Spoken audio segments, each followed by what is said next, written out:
And we are back, backstage. We are live at Allstate Arena for The Night We Stole Christmas. I'm Walt from Q87.7, and with me is Yannis from Foals. Hey, Welcome. Thanks for having me. We have some nice chilly weather for you, just for you guys. We do. This is actually like more intense than British weather. I know British weather Yeah. gets a bad rap, but you got some serious winter out here.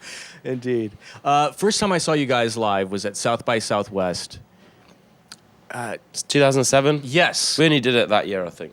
And oh my gosh, talk about energy at a show. That was incredible. And to see you guys now, because I saw the show at Lollapalooza and whatnot, do you feel like you've been on a journey that you've like matured? I mean, because it's been amazing to watch that progression throughout the 3 records.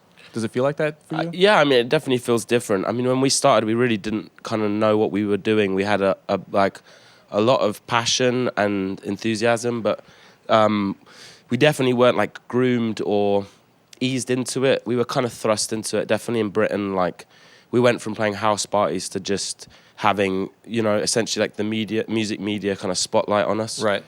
And it was rough and ready and kind of rugged, I guess.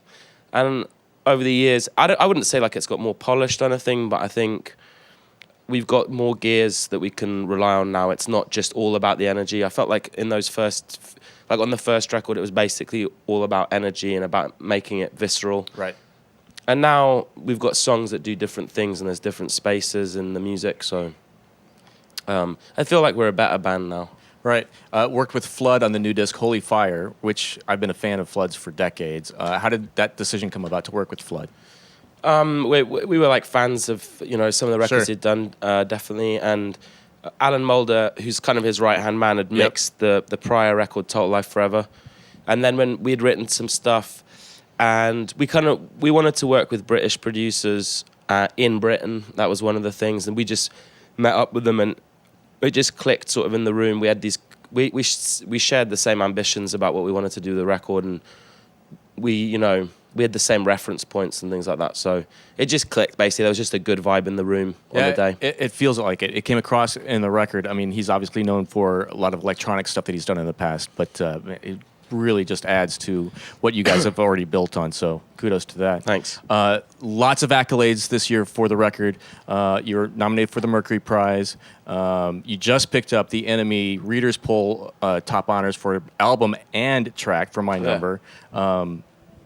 How does it feel to have all of these accolades thrown at you? Is it a good feeling, obviously? Yeah, I'm sure? it's a great feeling. Yeah. Definitely, like the Readers Poll thing was pretty surprising. We weren't expecting that, and it kind of, I think something like that means more than critical praise because, I mean, I don't know, it just means more because it's more, it's a consensus opinion. It's the people. It's the people, exactly. The It's people not who just buy the records, not the people who get them in the mail and listen to it and write about it. Yeah, or don't listen to them and Right. write about it and just like paraphrase Wikipedia, whatever they do. Yeah. But so that felt really good. But it's been a great year, and I mean, we felt like we were in a really good place before this record came out, and it's only got better. So we just feel fortunate that we get to make music and we get to just, it's like we're buddies and we've got to spend our lives doing this so far. So for that, we're just thankful.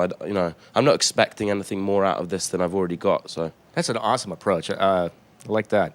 Let's talk about the live show because it's still a ball of energy. The show at Lollapalooza was incredible. I think you jumped into the audience no fewer than 3 times. yeah, probably, yeah.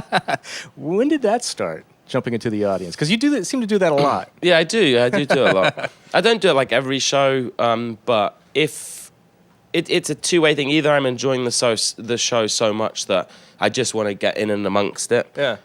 or I'm feeling like the show has not hit the gear it should have, and I want to kind of provoke or encourage or goad the audience into giving more. Right.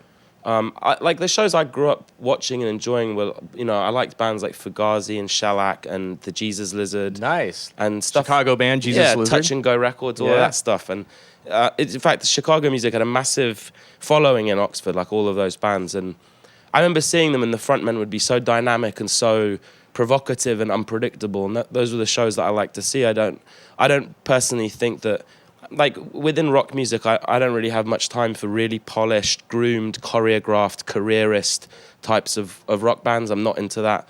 I think that's pop music, and Right. for me, it should be unpredictable. It should be in the vein of Iggy, and it should be like all over the place. So I just want to channel some of that energy and make the show a spectacle and for people.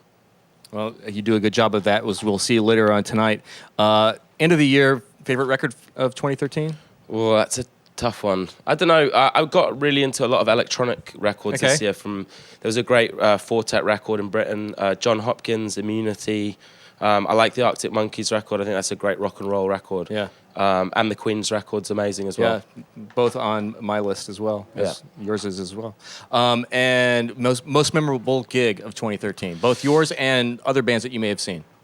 Probably, I haven't actually got to see that many other shows because we've been on tour so much. But our gig at Glastonbury felt pretty special. I bet. Yeah, that was the first time that Glastonbury as a festival has clicked with me, and it was just a special evening. It was a good show. It's one festival I have yet to be. I've been to Reading, not to that one. It's a good one.